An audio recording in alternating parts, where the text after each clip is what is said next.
നമ്മുടെ ശരീരത്തിൽ ഏറ്റവും കൂടുതലും സ്ട്രെയിൻ എടുക്കുന്ന രണ്ട് ജോയിൻസ് ആണ് ലോവർ ബാക്കും അതേപോലെ നീയും.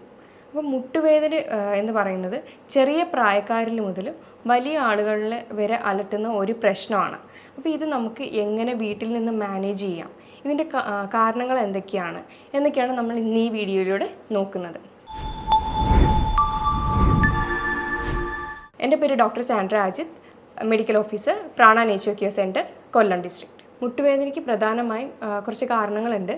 30% അതിൽ വരുന്നത് ന്യൂട്രിയൻ ഡെഫിഷ്യൻസീസ്, അമിതവണ്ണം, പിന്നെ വേറെ സ്പോർട്സ് ഇഞ്ചുറീസ്, ഫ്രാക്ചർ, ട്രോമ, അങ്ങനെയുള്ള കാരണങ്ങൾ കൊണ്ടാണ് 30% മുട്ടുവേദനകൾ ഉണ്ടാകുന്നത്. എന്നാൽ 70% മുട്ടുവേദനകൾ ഉണ്ടാകുന്നത് എല്ല് തേയ്മാനം മൂലമാണ്. നമ്മുടെ ശരീരത്ത് ദിവസവും കോടാനുകോടി കോശങ്ങളാണ് നശിച്ചുകൊണ്ടിരിക്കുന്നത്. എന്നാൽ അത്രയും തന്നെ പുനർജനിക്കുന്നുമുണ്ട്.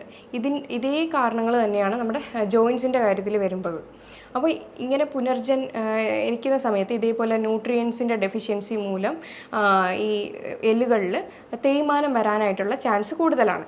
ഇതിൻ്റെ ലക്ഷണങ്ങളെന്ന് പറയുമ്പോൾ മുട്ടിനുണ്ടാകുന്ന നീർക്കെട്ട്, വേദന, മുട്ട് മടക്കാൻ പ്രയാസം, അതേപോലെ ഒരിടത്തുനിന്ന് എണീറ്റിട്ട് ഇരിക്കാനും ഇരുന്നിട്ട് എണീക്കാനും ഒക്കെ ഉള്ള പ്രയാസവും, പിന്നെ ഒരു സൈഡിലെ മുട്ട് ഏകദേശം തേയ്മാനം ആകുമ്പോഴത്തേക്കും അടുത്ത സൈഡിലേക്ക് വേദനയും കാര്യങ്ങളൊക്കെ വരുമ്പോഴത്തേക്കും അടുത്ത സൈഡിലേക്കാണ് പ്രഷർ കൊടുത്തിട്ട് നിൽക്കുന്നത്. അപ്പോൾ ആ മുട്ടും ഇതേപോലെ തേഞ്ഞ് വരുമ്പോഴത്തേക്കും അങ്ങനെയാണ് ഇതിൻ്റെ മെയിനായിട്ടുള്ള ലക്ഷണങ്ങൾ കണ്ടുവരുന്നത്. കാൽമുട്ടിൻ്റെ വേദന എല്ലാ പ്രായക്കാരിലും കണ്ടുവരുന്ന ഒന്നാണ്. അതായത് കുട്ടികളിൽ 4 തൊട്ട് 10 വയസ്സുള്ള കുഞ്ഞുങ്ങളിലാണെങ്കിൽ ഇത് റെഫേർഡ് പെയിനായിട്ടാണ് കാണിക്കുന്നത്. അതായത് അവരുടെ അരക്കെട്ടിൽ നീർക്കെട്ടോ കാര്യങ്ങളോ എന്തെങ്കിലും ഉണ്ടെങ്കിൽ അത് മുട്ടുവേദനയായിട്ടാണ് പ്രസൻറ്റ് ചെയ്യുന്നത്. എന്നാൽ കൗമാരക്കാരിൽ ഇത് കോൺട്രോമലേഷ്യ പെറ്റല്ല, അതായത് റണ്ണേഴ്സ് നീ എന്നറിയപ്പെടുന്ന ഒരു കണ്ടീഷൻ മൂലമാണ് ഇത് വരുന്നത്. ഇതിൻ്റെ ആ ഒരു തരുണാസ്ഥി, അതായത് ആ ഒരു ഇടയിലുള്ള തരുണാസ്ഥി സോഫ്റ്റൺ ആവുകയാണ് ചെയ്യുന്നത്. ഇതിന് കാരണം എന്തെങ്കിലും ഇഞ്ചുറിയോ അല്ലെങ്കിൽ മുട്ടിൻ്റെ അമിതമായിട്ടുള്ള ഉപയോഗം മൂലമാണ് ഈ ഒരു കണ്ടീഷൻ വരുന്നത്. മുതിർന്നവരിൽ മുട്ടുവേദന വരുന്നത് ഓസ്റ്റിയോ ആർത്രൈറ്റിസ് എന്ന കണ്ടീഷനാണ്. ഏതെങ്കിലും തരത്തിലുള്ള വാദം അല്ലെങ്കിൽ ആമവാദം, പിന്നെ ഗൗട്ടി ആർത്രൈറ്റിസ്, ഇങ്ങനെയുള്ള കണ്ടീഷൻസിലാണ് മുതിർന്നവരിൽ മുട്ടുവേദനയുടെ കാരണങ്ങളായിട്ട് വരുന്നത്. അതുകൂടാതെ ന്യൂട്രീഷണൽ ഡെഫിഷ്യൻസീസ് ഉള്ളവർക്കും ഈ പറയുന്ന മുട്ടുവേദന പ്രസൻറ്റ് ചെയ്യുന്നുണ്ട്. അതുപോലെ തന്നെയാണ് ഓവർ വെയ്റ്റ് ആയിട്ടുള്ളവർക്കും മുട്ടുവേദന പ്രസൻറ്റ് ചെയ്യുന്നുണ്ട്. ഓവർ വെയ്റ്റ് എന്ന് പറയുമ്പോൾ നമുക്ക് ശരീരത്തിന് താങ്ങാവുന്നതിനും അപ്പുറം വരുമ്പോഴത്തേക്കും മുട്ടിന് അത് ഒരുപാട് സ്ട്രെസ്സാണ് കൊടുക്കുന്നത്. അപ്പം മുട്ടിന് നമ്മൾ 1 കിലോ കുറയ്ക്കുകയാണെങ്കിൽ തന്നെയും 3 കിലോയോളമാണ് മുട്ടിന് അവിടെ കുറഞ്ഞ് വരുന്നത്. അപ്പോൾ മാക്സിമം ഒന്ന് വെയ്റ്റ് കൺട്രോൾ ചെയ്യാനായിട്ട് തന്നെ നമ്മൾ ശ്രദ്ധിക്കേണ്ടതാണ്. മാസക്കുളി അവസാനിച്ച സ്ത്രീകളിൽ ഇതേപോലെ കാൽഷ്യം മെറ്റബോളിസം കുറയുകയും അതേപോലെ തന്നെ ഈസ്ട്രജൻ ഹോർമോണിൽ ഉണ്ടാകുന്ന വ്യത്യാസമൊക്കെ ഈ മുട്ടുവേദനയ്ക്ക് കാരണമാകുന്നു. ഇതേപോലെ തന്നെയാണ് യൂട്രസ് റിമൂവ് ചെയ്ത സ്ത്രീകൾക്കും തൈറോയിഡ് പ്രശ്നമുള്ളവർക്കും ഒക്കെ കാൽഷ്യം മെറ്റബോളിസത്തിൻ്റെ വ്യത്യാസം വന്നിട്ട് ഇതേപോലെ തന്നെ മുട്ടുവേദന വരാനായിട്ടുള്ള ഒരു കാരണമാണ്. ചില സ്കിൻ കണ്ടീഷൻസിലും നമ്മൾ മുട്ടുവേദന കണ്ടുവരുന്നുണ്ട്. അതായത് സോറിയാറ്റിക് ആർത്രൈറ്റിസ് എന്ന കണ്ടീഷൻസിലും മുട്ടുവേദന പ്രസൻറ്റ് ചെയ്യാറുണ്ട്. നമ്മൾ ആദ്യമായിട്ട്, അതായത് ഒരാൾക്ക് മുട്ടുവേദന വന്നു കഴിഞ്ഞാൽ ആദ്യം വീട്ടിൽ നിന്ന് തന്നെ സ്വയം ചികിത്സയാണ് ചെയ്യുന്നത്. എന്തെങ്കിലും പെയിൻ ബാമോ ഓയിൻമെൻറ്റ്സോ ഒക്കെ പുരട്ടി അതൊന്ന് മാനേജ് ചെയ്യുകയാണ് ചെയ്യുന്നത്. അപ്പോൾ അത് കുറച്ച് നാളത്തേക്കൊന്ന് മാറി നിൽക്കും. എഗെയിൻ വരുമ്പോൾ പിന്നെയും ഇത് ചെയ്യുമ്പോഴത്തേക്ക്, അതായത് പെയിൻ ബാമും അതേപോലെ എന്തെങ്കിലും ഓയിൻമെൻറ്റ്സോ ഒക്കെ പുരട്ടിയാൽ പോലും മാറാത്തൊരവസ്ഥയിലേക്ക് വരുമ്പോൾ സ്വയം തന്നെ പോയിട്ട് വല്ല പെയിൻ കില്ലറോ കാര്യങ്ങളോ ഒക്കെ വാങ്ങി അത് കഴിച്ചിട്ട് എഗെയിൻ പെയിൻ ഒന്ന് മാനേജ് ചെയ്യാനായിട്ടാണ് നോക്കുന്നത്. പിന്നെയും ഇതേപോലെ കുറച്ച് നാൾ മാറി പിന്നെയും എഗെയിൻ അത് മുട്ടുവേദന വരുമ്പോഴത്തേക്കും അതൊരു വേറൊരു സ്റ്റേജിലായിട്ടുണ്ടാവാം. അപ്പോഴായിരിക്കും ഡോക്ടറിൻ്റെ അടുത്ത് കൺസൾട്ട് ചെയ്യാനായിട്ട് വരുന്നത്. നമ്മൾ മുട്ടുവേദനയുടെ ട്രീറ്റ്മെൻറ്റ്സ് എപ്പോഴും അതിൻ്റെ റീസൺ എന്താണെന്ന് അറിഞ്ഞ് തന്നെ ട്രീറ്റ് ചെയ്യുന്നതായിരിക്കും ഏറ്റവും ഉത്തമം. ഇപ്പോൾ വെയിറ്റ് കൂടിയിട്ടുള്ള മുട്ടുവേദനയാണെന്നുണ്ടെങ്കിൽ ഉറപ്പായിട്ടും വെയിറ്റ് കുറച്ച് കഴിഞ്ഞാൽ തന്നെ അവിടെ ഒരു ആശ്വാസം ഉണ്ടാകുന്നതാണ്. അതേപോലെ എക്സർസൈസ് അധികം ഇല്ലാത്ത ആളുകളാണെങ്കിൽ ഉറപ്പായിട്ടും എക്സർസൈസ് ചെയ്ത് തുടങ്ങി കഴിയുമ്പോഴത്തേക്കും മുട്ടുവേദനയ്ക്ക് ശമനം ലഭിക്കുന്നതാണ്. അതുപോലെ മുട്ടിന് ചുറ്റുമുള്ള മസിൽസ് സ്ട്രെങ്തൻ ചെയ്യാനും ഒക്കെ നമ്മൾ ശ്രദ്ധിക്കേണ്ടതാണ്. നമുക്കിനി സാധാരണ വരുന്ന മുട്ടുവേദനയൊക്കെ എങ്ങനെ മാനേജ് ചെയ്യണം, അതായത് പെട്ടെന്ന് വീഴ്ചയിലുണ്ടാവുന്ന മുട്ടുവേദന അങ്ങനെയൊക്കെ വന്നു കഴിഞ്ഞാൽ നമുക്കൊരു മെത്തേഡ് ട്രൈ ചെയ്യാവുന്നതാണ്. റൈസ് എന്ന മെത്തേഡാണ്. അപ്പോൾ ഈ മെത്തേഡിൽ RICE എന്നുള്ള ഒരു അബ്രിവേഷനാണ് വരുന്നത്. R എന്ന് പറഞ്ഞു കഴിഞ്ഞാൽ റെസ്റ്റാണ്, റെസ്റ്റ് എടുക്കുന്നത് മുട്ടുവേദനയുടെ ഒരു ആഘാതം കുറയാനായിട്ട് കാരണമാകുന്നുണ്ട്. ഐ എന്ന് പറയുന്നത് ഐസ് പാക്കാണ്. ഐസ് പാക്ക് അപ്ലൈ ചെയ്ത് കഴിഞ്ഞാൽ ഒരുവിധമുള്ള ബുദ്ധിമുട്ടുകളും നീർക്കെട്ട് എന്തെങ്കിലും ഉണ്ടെങ്കിൽ അതങ്ങ് മാറുന്നതായിരിക്കും. സി എന്ന് പറഞ്ഞു കഴിഞ്ഞാൽ കംപ്രഷനാണ്. എന്തെങ്കിലും ഒരു ചെറിയ ബാൻഡേജോ അങ്ങനത്തെ രീതിയിൽ എന്തെങ്കിലും ഒന്ന് ചുറ്റി വെച്ച് കഴിഞ്ഞാൽ അത്രയൊരു ആശ്വാസം കിട്ടുന്നതായിരിക്കും.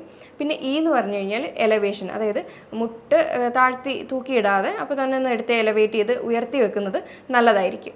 ഇങ്ങനെ ഒരു 3-4 ദിവസം ചെയ്തിട്ടും മുട്ടുവേദനയ്ക്ക് ശമനമില്ലെങ്കിൽ ഉറപ്പായിട്ടും ഒരു ഡോക്ടറിനെ കൺസൾട്ട് ചെയ്യേണ്ടത് വളരെ അത്യാവശ്യമായിട്ടുള്ളൊരു കാര്യമാണ്.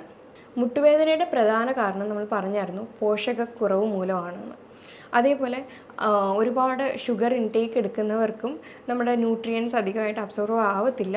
അപ്പോൾ ഈ ഷുഗർ കൂടുതൽ ചെന്ന് കഴിഞ്ഞാൽ നമുക്ക് തേയ്മാനം ഉണ്ടാവാനുള്ള ചാൻസ് കൂടുതലാണ്.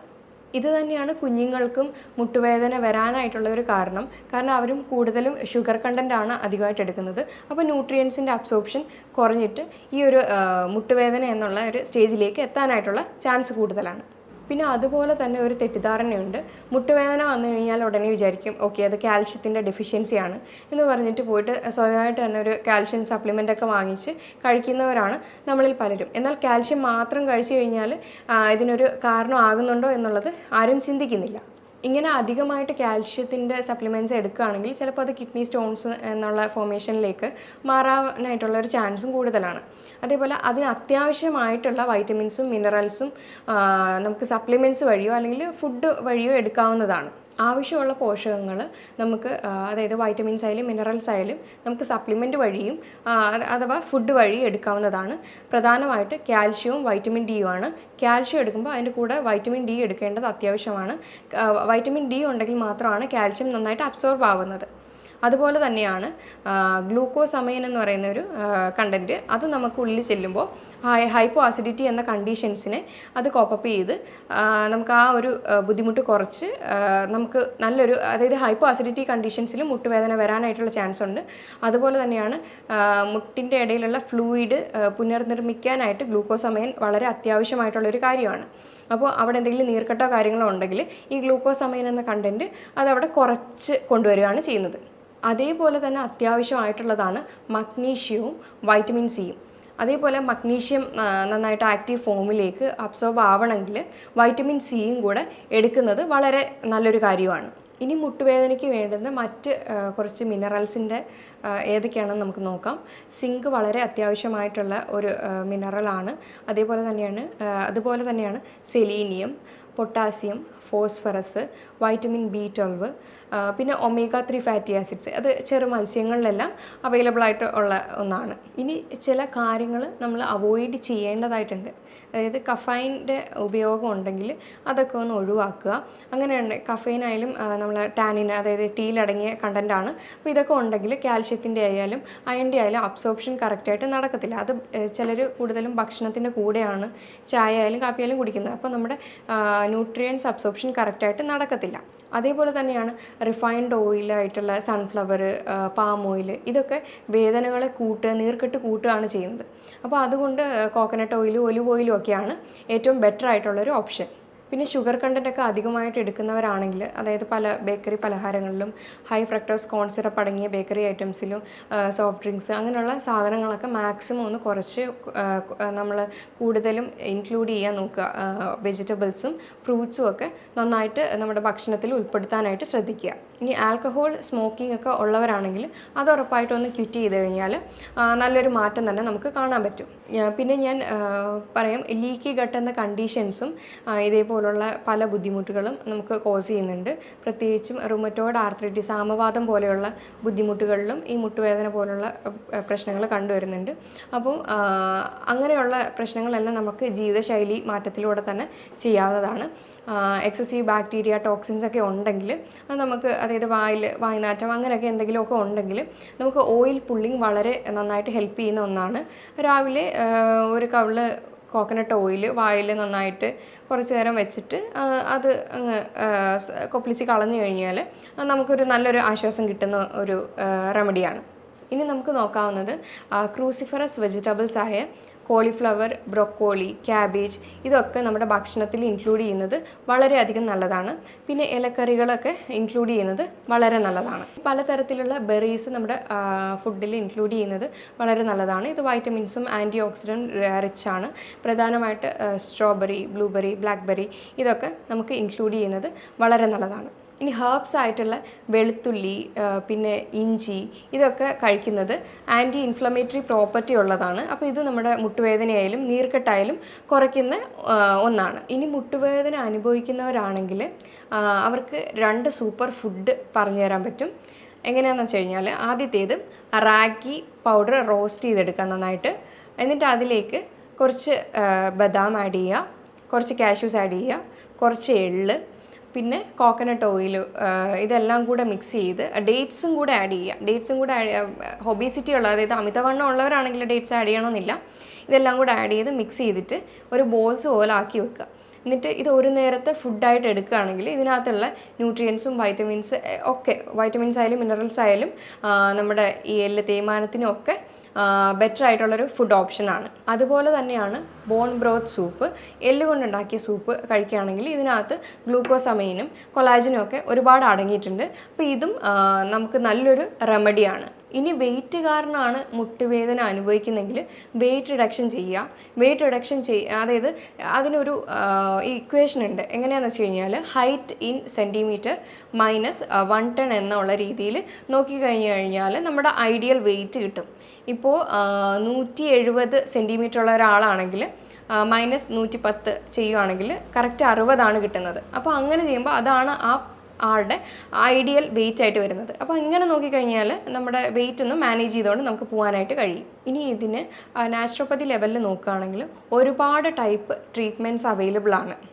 പ്രത്യേകിച്ചും acupuncture, acupressure, physiotherapy, massage, yoga ഇതൊക്കെ ചെയ്ത് കഴിഞ്ഞാൽ തന്നെ ഇതിന് നല്ലൊരു റിലാക്സേഷൻ തന്നെ കിട്ടുന്നതായിരിക്കും. സ്റ്റാർട്ടിങ്ങിൽ തന്നെ മുട്ടുവേദന കണ്ടെത്തി ട്രീറ്റ് ചെയ്യുകയാണെങ്കിൽ ഒരുപാട് മാറ്റങ്ങൾ നമുക്ക് കൊണ്ടുവരാൻ കഴിയും. ഇത് ലേറ്റ് ആകും തോറും അതിൻ്റെ ബുദ്ധിമുട്ടുകളാണ് കൂടിക്കൊണ്ടിരിക്കുന്നത്. ഇനി നമുക്ക് വീട്ടിൽ തന്നെ ഇതെങ്ങനെ മാനേജ് ചെയ്യാം, അതായത് ഒരു പരിധി വരെയുള്ള മുട്ടുവേദന നമുക്ക് വീട്ടിൽ തന്നെ മാനേജ് ചെയ്യാനായിട്ട് കഴിയും. അതിന് നമുക്ക് വീട്ടിൽ തന്നെ ചെയ്യാവുന്ന കുറച്ച് എക്സസൈസ് തെറാപ്പി ഏതൊക്കെയാണെന്ന് പറഞ്ഞുതരാം. അതിന് നീ ഐസോമെട്രിക് എക്സസൈസ് എന്ന് പറയും. ഇതേപോലെ ഒരു കട്ടിയുള്ള ടവൽ നമ്മുടെ കാലിൻ്റെ മുട്ടിൻ്റെ അടിയിലെ ഭാഗത്തായിട്ട് വെക്കുക. വെച്ചതിന് ശേഷം ഇങ്ങനെ റിലാക്സ് ആയിട്ട് കിടക്കുക. കാല് രണ്ടും അടുപ്പിച്ച് വെച്ചതിന് ശേഷം ഇങ്ങനെ ചെറുതായിട്ട് പ്രഷർ ടവലിലേക്ക് കൊടുക്കുക. അപ്പോൾ നമ്മുടെ കണങ്കാലിൻ്റെ ആ ഒരു വശം മെല്ലെ പൊങ്ങുകയാണ് ചെയ്യുന്നത്. അങ്ങനെ ഒരു 10 സെക്കൻഡ് ഹോൾഡ് ചെയ്യുക. അതിനുശേഷം പതിയെ റിലീസ് ചെയ്യുക. എഗെയിൻ അങ്ങനെ ഒരു 10 സെറ്റോളം ഈ ഒരു എക്സസൈസ് ചെയ്യാവുന്നതാണ്. നന്നായിട്ട് ടവലിലേക്ക് പ്രസ് ചെയ്യുക. അതേപോലെ റിലാക്സ് ചെയ്യുക. ബ്രീത്തിങ് വന്നിട്ട് നോർമൽ ബ്രീത്തിങ് ആയിരിക്കണം ചെയ്യേണ്ടത്. ഇൻഹലേഷനും എക്സലേഷനും കറക്റ്റ് റെഗുലർ ആയിട്ടുള്ള ബ്രീത്തിങ് ആയിരിക്കണം ചെയ്യേണ്ടത്.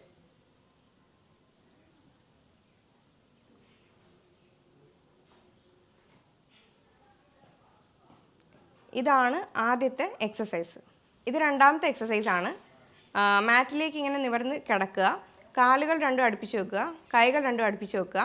ബ്രീത്തിങ് നോർമൽ ബ്രീത്തിങ് ആണ്. ഇതും ഒരു 10 സെറ്റോളം ചെയ്യാവുന്നതാണ്.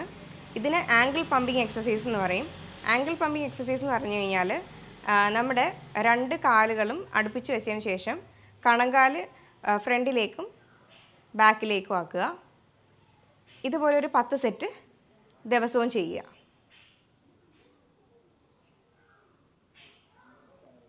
അപ്പോൾ ഇങ്ങനെ ചെയ്യുമ്പോൾ മസിൽസും അവിടുത്തെയുള്ള പേശികളെല്ലാം സ്ട്രെങ്തൻ ആവുകയാണ് ചെയ്യുന്നത്. ഇനി മൂന്നാമത്തെ എക്സർസൈസാണ്. കാലുകൾ രണ്ടും നേരെ വെക്കുക, കൈകൾ രണ്ടും ശരീരത്തോട് അടുപ്പിച്ച് വെക്കുക. എന്നിട്ട് ഓരോ കാലുകളായിട്ട് മാറ്റിൽ കുത്തി വെക്കുക. എന്നിട്ട് ചെറിയൊരു ഗ്യാപ്പ് കാലിൻ്റെ ഇടയിൽ കൊടുക്കുക. എന്നിട്ട് കൈകൾ രണ്ടും കണങ്കാലിൻ്റെ അടുത്തേക്ക് പ്ലേസ് ചെയ്ത് ഇങ്ങനെ വെക്കുക. അതിനുശേഷം ശ്വാസം എടുത്തുകൊണ്ട് നമ്മുടെ ബട്ടക്ക് റീജിയൻ ഉയർത്തേണ്ടതാണ്. പിന്നെ അവിടെ ചെന്നിട്ട് ബ്രീത്തിങ് ഹോൾഡ് ചെയ്യേണ്ട ആവശ്യം വരുന്നില്ല. നോർമൽ ബ്രീത്തിങ്ങിൽ തന്നെ ഈ ഒരു എക്സർസൈസ് പ്രാക്ടീസ് ചെയ്യാവുന്നതാണ്. കുറച്ച് നേരം അവിടെ അങ്ങനെ മെയിൻറ്റെയിൻ ചെയ്യുക നോർമൽ ബ്രീത്തിങ്ങിൽ. എഗെയിൻ എക്സെയിൽ ചെയ്ത് താഴേക്ക്. അഗെയിൻ ഇൻഹേൽ ചെയ്ത് മേലേക്ക്, ഹോൾഡ് ചെയ്യുക. ബ്രീത്തിങ് ഹോൾഡ് ചെയ്യേണ്ട, നോർമൽ ബ്രീത്തിങ് ആണ്. അഗെയിൻ എക്സേൽ ചെയ്ത് താഴേക്ക്. അങ്ങനെ ഒരു പ്രാവശ്യം കൂടെ ചെയ്യാം.